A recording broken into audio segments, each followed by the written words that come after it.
जय हिंद साथियों, कैसे हैं आप सभी। मैं आशा करता हूं कि आप सभी ठीक होंगे, सेफ होंगे व सुरक्षित होंगे।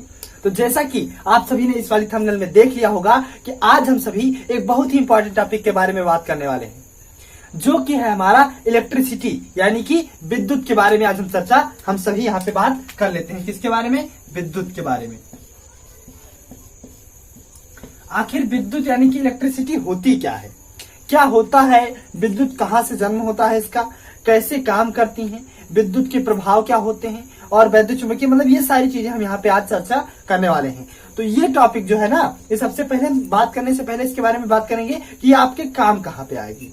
तो आप चाहे क्लास 10th के स्टूडेंट हो या आप चाहे क्लास 12th के स्टूडेंट हो, ये टॉपिक आपके लिए बहुत ही इंपॉर्टेंट है। मतलब विद्युत आप दोनों के लिए, चाहे क्लास 10th के हो या क्लास 12th के हो, विद्युत दोनों के लिए बहुत इंपॉर्टेंट है। और आज हम इस इलेक्ट्रिसिटी को बिल्कुल बेसिक से, बिल्कुल जीरो लेवल से, कहां से इसका जन्म होता है, क्या होती है ये, यहां से आज हम आप लोगों को ये चीजें समझाने वाला हूं। तो चलिए वीडियो को स्टार्ट करते हैं और हम सबसे पहले समझेंगे कि विद्युत होती क्या है। अगर आपसे भी कोई पूछे कि भाई विद्युत क्या है, व्हाट इज इलेक्ट्रिसिटी, तो आपका तुरंत जवाब एक शब्द में, एक लाइन में, एक डिफिनेशन में आता है कि आवेशों के प्रवाह को हम विद्युत धारा कहते हैं। अगर आपसे कोई पूछता है कि विद्युत क्या है, तो आप बताते हैं कि आवेशों के प्रवाह को विद्युत धारा कहते हैं। तुरंत गलत कर दिया। तुरंत मतलब जो ही आपसे पूछा गया कि विद्युत क्या है, तो आप तुरंत बताते हैं कि आवेशों के प्रवाह को विद्युत कहते हैं। सभी बोलते हैं नॉर्मली, लेकिन आप शायद जानते नहीं कि वो आपने जो बात कही वो विद्युत की नहीं बल्कि इंटेंसिटी ऑफ द इलेक्ट्रिसिटी यानी कि इलेक्ट्रिक करंट, विद्युत धारा के बारे में आप लोगों ने वहां पे बात की है। वो विद्युत धारा की डिफिनेशन होती है। तो विद्युत आखिर क्या है, what is the difference between the electricity and electric current, इन दोनों में अंतर क्या है, यही बात हम यहाँ पे सबसे पहले स्टार्ट करेंगे, क्योंकि यही आपके वो बेसिक पॉइंट्स हैं जिनसे आपकी इलेक्ट्रिसिटी, आपके दिमाग का जो वहम है वो क्लियर होगा। देखिए ध्यान से, विद्युत जो होता है वो एक प्रकार की ऊर्जा होती है। ऊर्जा, एनर्जी आप लोग समझ रहे हैं ना, कार्य करने की जो क्षमता होती है, कैपेसिटी होती है, उसे हम ऊर्जा कहते हैं। तो विद्युत भी एक प्रकार की ऊर्जा होती है। क्लियर है? विद्युत क्या है? एक प्रकार की ऊर्जा होती है, बस इतना आप लोग जानिए। अब इस ऊर्जा का जन्म कहां से होता है, ऊर्जा के स्रोत क्या क्या है। तो ऊर्जा का स्रोत सूर्य, हवा, पानी व कुछ केमिकल्स होते हैं। तो सिमिलरली इसी प्रकार, मतलब ऊर्जा क्या है, ऊर्जा कार्य करने की क्षमता, ऊर्जा के स्रोत कहां से ऊर्जा मिलती है, तो ऊर्जा हमें सूर्य से, पानी से, हवा से एंड कुछ केमिकल पदार्थों से ऊर्जा मिलती है। ठीक है? तो उसी प्रकार से सिमिलरली विद्युत के स्रोत कौन कौन से है, विद्युत ऊर्जा, विद्युत भी एक प्रकार की ऊर्जा है जिसके स्रोत आपके सूर्य, जल, हवा और कुछ केमिकल्स होते हैं। क्लियर है? जिसके स्रोत आपके सूर्य, जल, हवा व कुछ केमिकल्स होते हैं जिनसे हमें विद्युत ऊर्जा मिलती है। क्लियर? पहली बात क्लियर है? नहीं क्लियर? विद्युत क्या है? विद्युत एक प्रकार की ऊर्जा है जिसके विभिन्न स्रोत हैं, जैसे सूर्य, जल और हवा और कुछ केमिकल पदार्थ जैसे बैटरी वगैरह। वहां पे हमें केमिकल्स के कारण ही ऊर्जा मिल पाती है। उसको भी हम डिटेल में आगे की बात मतलब चर्चा करेंगे आगे, लेकिन फिलहाल के लिए हम यहाँ पे बात अब करने वाले हैं कि विद्युत क्या होती थी। क्लियर हुआ? एक प्रकार की ऊर्जा है, जबकि विद्युत करण दूसरी चीज है जिसे हम आगे पढ़ेंगे। और विद्युत के ऊर्जा के स्रोत कौन कौन से हैं, तो ये सारी चीजें विद्युत ऊर्जा के स्रोत होती हैं। क्लियर है? अब बात कर लिया जाए विद्युत आवेश के बारे में।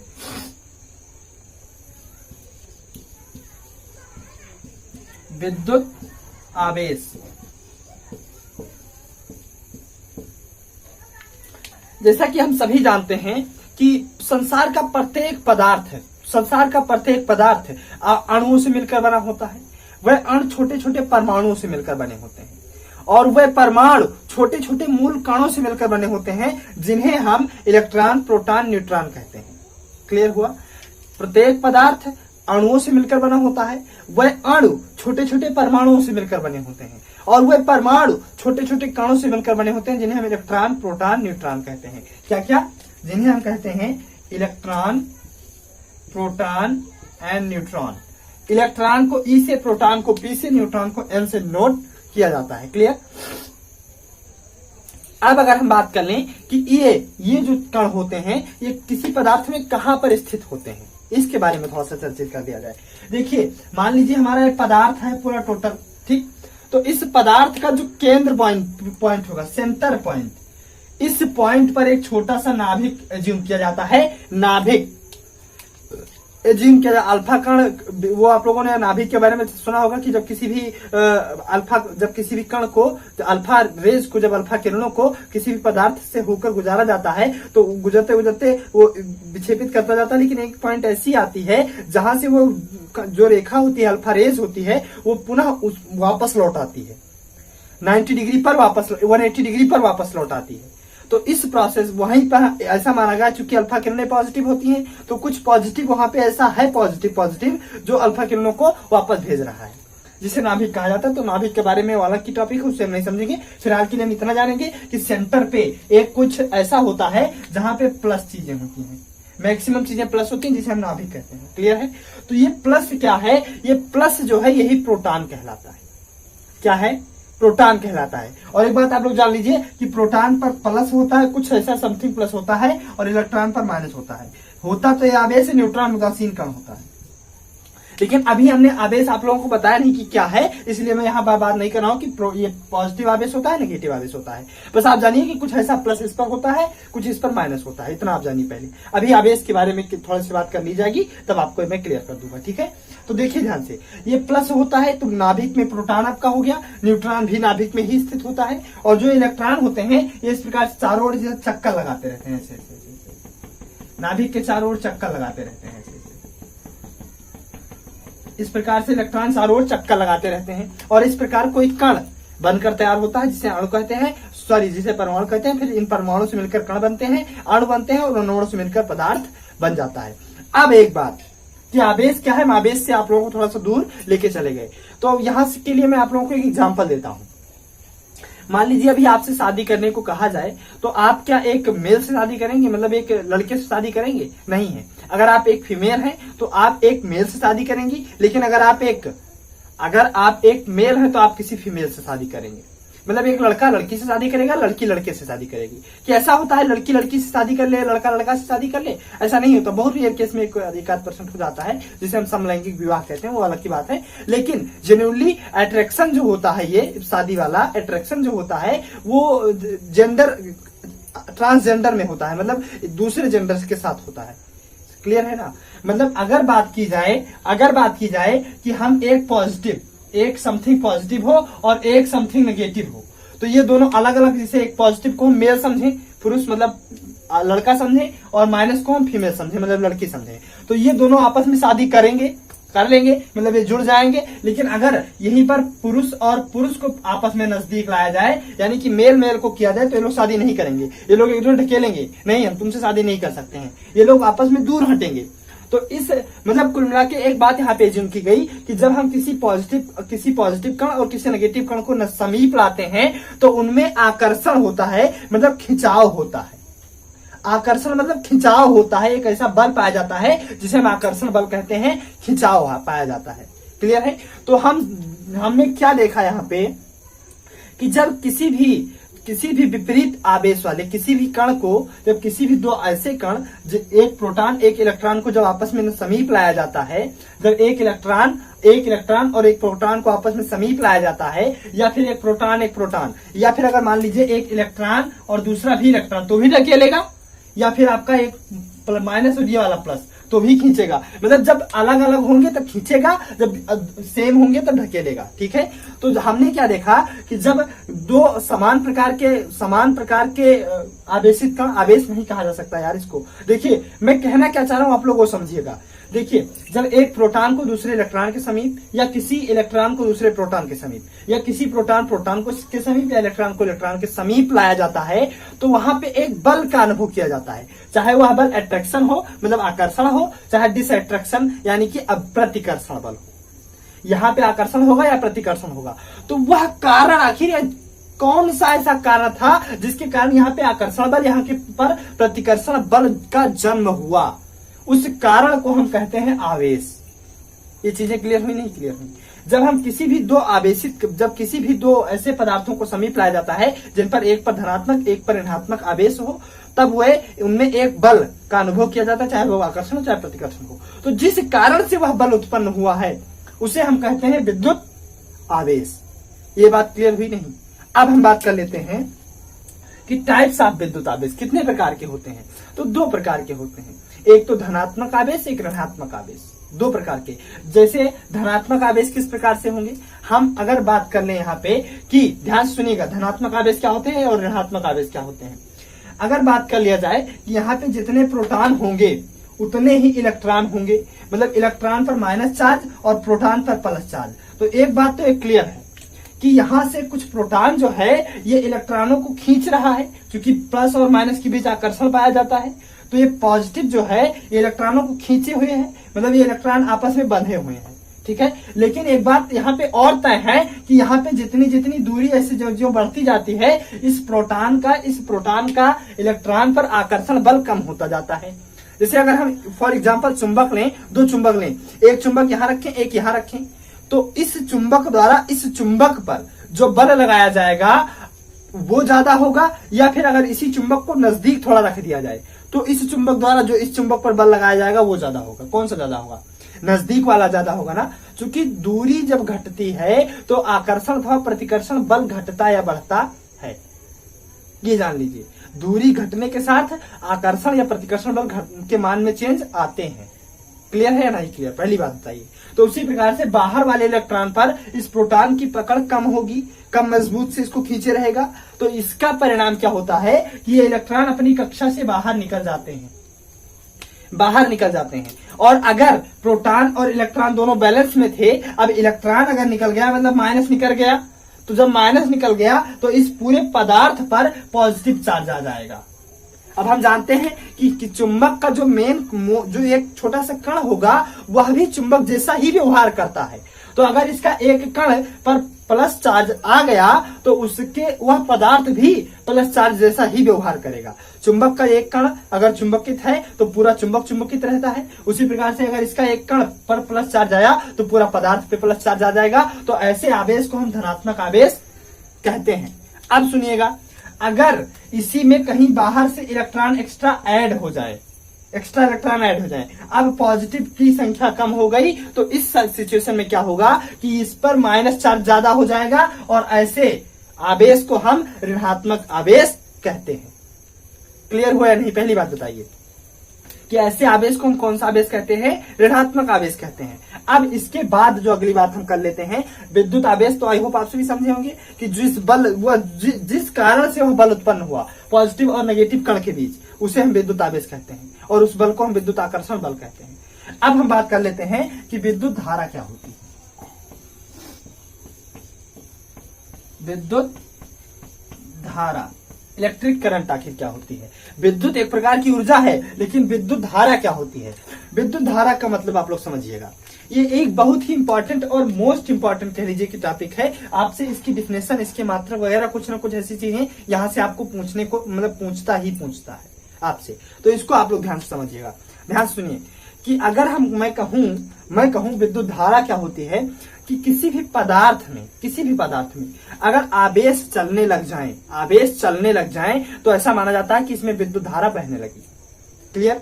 मान लीजिए कि किसी भी पदार्थ में अगर आवेश चलते हैं, आवेश कौन होते हैं, यही इलेक्ट्रॉन अथवा प्रोटॉन, यानी कि धनावेश अथवा ऋणावेश। यही पदार्थ की जो प्रकृति होती है, धनावेश होती है या ऋणावेश होती है। तो अगर धनावेश चलने लगे तो भी इलेक्ट्रॉन धारा बहने लगी, अगर ऋणावेश भी चलने लगे तो भी धारा बहने लगी। क्लियर हुआ नहीं। मतलब धारा हमारी क्या होती है, आवेशों के प्रवाह की दर होती है। मतलब विद्युत धारा को हम आई से डिनोट करते हैं, ये हमारी होती है आवेशों के यानी कि Q के प्रवाह की समय दर यानी कि T। यानी कि अगर हम कहें कि एकांक समय में T को अगर 1 मान लिया जाए, T को 1 वैल्यू दे दी जाए तो क्या हो जाएगा, I = Q। तो यहाँ पे अगर हम कह सकते हैं यहाँ से कि एकांक समय में प्रवाहित आवेश को हम विद्युत धारा कहते हैं। क्लियर हो नहीं क्लियर हो। एकांक समय में प्रवाहित आवेश को हम विद्युत धारा कहते हैं। ये चीजें क्लियर है या हुई या नहीं, पहले बताइए आप लोग। क्लियर ना। अब अगर हम विद्युत धारा के मात्रक की बात करें तो इसको हम नापते किसमें, विद्युत धारा को। जैसे हम सभी जानते हैं कि हम वेट यानी कि भार यानी कि चीनी को किलोग्राम में मापते हैं। चीनी को किलोग्राम वाले तराजू से मापते हैं और किलोग्राम में मापते हैं, उसी प्रकार से विद्युत धारा को हम एम्पियर मीटर से मापते हैं, एम्पियर मीटर से मापते हैं और एम्पियर में मापते हैं, एम्पियर में मापते हैं। ये चीजें क्लियर नहीं? क्लियर। मतलब अगर विद्युत धारा का मात्रक की बात की जाए तो उसे हम एम्पियर कहते हैं। विद्युत धारा का मात्रक हमारा होता है एम्पियर। क्लियर। और अगर विद्युत धारा को किस यंत्र से मापा जाता है इसकी बात की जाए तो उसे हम एम्पियर मीटर कहते हैं। एम्पियर मीटर का शॉर्ट फॉर्म होता है एमीटर। एमीटर, एम्पियर मीटर का ये शॉर्ट फॉर्म होता है क्या? एमीटर। ये क्लियर। तो विद्युत धारा क्या होती है? आवेशों के प्रवाह की समय दर को हम विद्युत धारा कहते हैं, या एकांक समय में प्रवाहित आवेशों की संख्या को हम विद्युत धारा कहते हैं। इसका मतलब एकांक समय में प्रवाहित आवेशों की संख्या को अगर हम विद्युत धारा कहते हैं तो Q बराबर NE। अगर यहां से हम लिया जाए Q बराबर NE, तो यहां से अगर देखा जाए तो Q बराबर IT होता है। Q IT इधर आएगा तो Q इज इक्वल टू आपका आएगा IT, और यहां से अगर Q और Q की दोनों वैल्यू समान कर ली जाए तो IT इज इक्वल टू आपका आएगा NE। NE मतलब विद्युत धारा को अगर हम यहां से इसको डिफाइन करने के प्रयास करें तो इलेक्ट्रॉनों की संख्या, E माने इलेक्ट्रॉन पर आवेश, इलेक्ट्रॉनों की संख्या एकांक समय में प्रवाहित, यहां से देख लीजिए एकांक, अगर T इधर आएगा तो बट्टे में चला जाएगा, इसको यहाँ पे लिख ले थोड़ा सा, यहाँ पे I इज इक्वल टू आएगा NE अपान T। NE अपान T मतलब अगर यहाँ पे देखा जाए कि T को हम 1 मान लें तो अगर हम देखेंगे कि एकांक समय में प्रवाहित इलेक्ट्रॉनों की संख्या को हम विद्युत धारा कहते हैं। यहां से कहा गया कि एकांक समय में प्रवाहित आवेश की मात्रा को हम विद्युत धारा कहते हैं, लेकिन यहां से इलेक्ट्रॉनों की संख्या को हम विद्युत धारा कहते हैं। ये चीजें आपकी क्लियर हुई? नहीं क्लियर हुई? पहले बताइए कि विद्युत धारा क्या होती है, विद्युत धारा को मापते किसमें है, विद्युत धारा का मात्रक क्या होता है, विद्युत आवेश क्या होता है, विद्युत क्या होता है, और ऊर्जा के स्रोत क्या है, विद्युत ऊर्जा कहां से हमें प्राप्त होती है। अब थोड़ा सा हम बात कर लेते हैं विद्युत विभव के बारे में।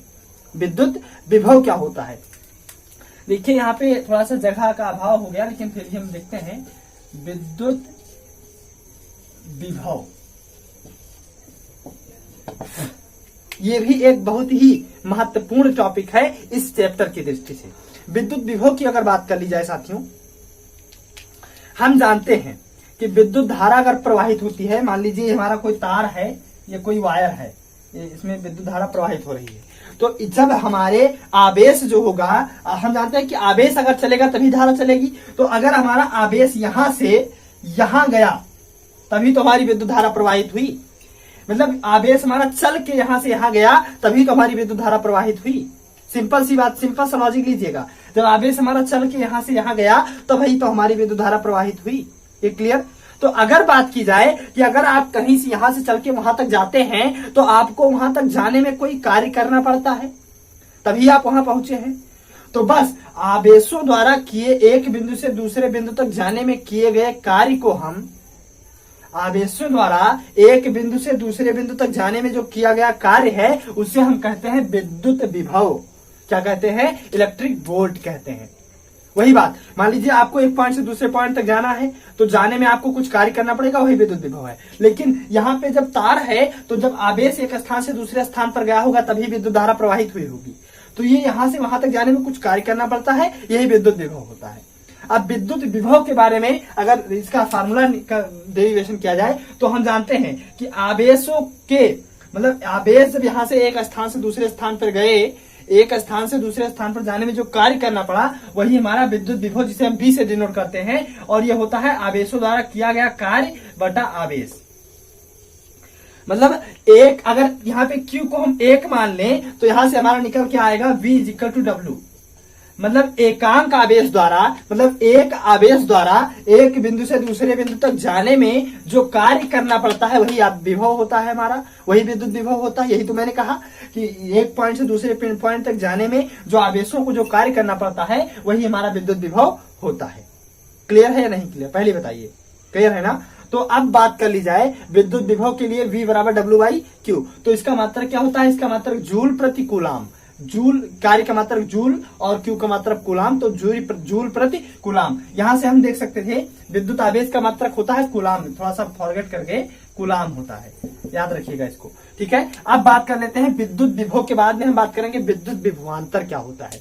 विभवांतर। जैसा कि विभवांतर के नाम से ही स्पष्ट है कि विभव का अंतर मीन्स विभवांतर, विभव का अंतर मीन्स विभवांतर। मतलब अगर यहाँ से आप जब इलेक्ट्रॉन ये चल दिया, मतलब आवेश जब यूं ही चला तो एक कार्य करना पड़ा यहाँ पे इसको, तभी तो चला। तो इसको अगर हम V1 मान लें और यहाँ पर जब पहुंचा तो इसकी ऊर्जा में कुछ कमी आई, मतलब आप जब थोड़ी दूर चलते हैं तो आपको थकावट महसूस होती है, तो आपके स्पीड में भी कमी आती है, तो आपके विभव में भी कमी आती है, तो कार्य करने की क्षमता भी घटती है। तो जब यहाँ पहुंचा तो इसकी कार्य करने की क्षमता घटी, मतलब इसका विभव भी घट गया, यहाँ पे V2 माना जाएगा। मतलब इन्हीं किसी भी दो बिंदुओं के बीच में जो उत्पन्न विभव है, आवेशों द्वारा जो विभव है, उसके अंतर को, उसके हम डिफरेंस को हम विभवांतर कहते हैं। मतलब V1 minus V2 is equal to delta B, यही हमारा होता है विभवांतर, जिसका मात्रक होता है वोल्ट। विभवांतर की डिफिनेशन क्या होगी कि किसी भी आवेश द्वारा एक बिंदु से दूसरे बिंदु तक जाने में जो किया गया कार्य है उसे हम विद्युत विभव कहते हैं, और किन्हीं भी दो बिंदुओं के बीच के विभव के अंतर को हम विभवांतर कहते हैं। ये क्लियर हुआ नहीं क्लियर हुआ? अब बात कर ली जाए इसके बाद अगर बात की जाए तो एक टॉपिक है विद्युत वाहक बल क्या होता है। तो जैसा कि जानते हैं कि अगर आप नॉर्मली बैठे हुए हैं कहीं पे भी बैठे हुए हैं, तो अब आपको जब तक कोई ढकेलने वाला नहीं होगा तब तक आप चलेंगे नहीं, क्योंकि अब इलेक्ट्रॉन जो है तो एक निर्जीव पदार्थ है। निर्जीव नॉर्मल तो ऐसे ही नहीं चलने लग जाते हैं। मान लीजिए आपका कोई कुर्सी रखे चलेगा नहीं चलेगा, पंखा रखा चलेगा नहीं चलेगा, तो वहां पे आप लोगों को एक प्रोसेस देखने को मिलता है कि कोई चीज ऐसी होगी जो ढकेलने वाली होगी आवेशों को, तभी आवेश चलेंगे, नहीं तो नहीं चलेंगे। तो कुल मिला के बात की जाए कि हमारा कुछ ऐसा यंत्र या ऐसा कुछ टेक्निक, ऐसा तरीका जो इलेक्ट्रॉनों को ढकेलने यानी कि आवेश को ढकेलने का कार्य करे, उसे हम विद्युत वाहक बल कहते हैं। विद्युत वाहक बल किसे कहते हैं? जो विद्युत को वहन करके ले जाए, ढकेल कर ले जाए, उसे विद्युत वाहक बल कहते हैं। ये क्लियर हुआ? अब अगर बात कर ली जाए विद्युत वाहक बल के बाद, विद्युत के सुचालक पदार्थ, कुचालक व अर्धचालक, कंडक्टर, नॉन कंडक्टर व सेमी कंडक्टर, ये पदार्थ मतलब जो विद्युत ऊर्जा को अपने में से प्रवाहित होने देते हैं, जैसे लोहा, चांदी वगैरह वगैरह। और जो पदार्थ जिनमें विद्युत ऊर्जा नहीं जा पाती, जैसे लकड़ी, प्लास्टिक, तो ये विद्युत के कुचालक होते हैं। जो सुचालक जिनमें चल पाए, जो कुचालक जिनमें ना चल पाए। अर्धचालक जिनमें कभी कभी चलता भी, कभी कभी नहीं भी चलता है। ये मुक्त इलेक्ट्रॉनों के कारण होता है, इसके लिए मैं अलग से वीडियो बनाऊंगा। तो आज के सेशन में बस इतना ही। मिलते हैं अपने नेक्स्ट वीडियो में और बेहतर इलेक्ट्रिसिटी के बारे में डिफाइन करते हुए। तो मिलते हैं नेक्स्ट क्लास में, तब तक के लिए जय हिंद।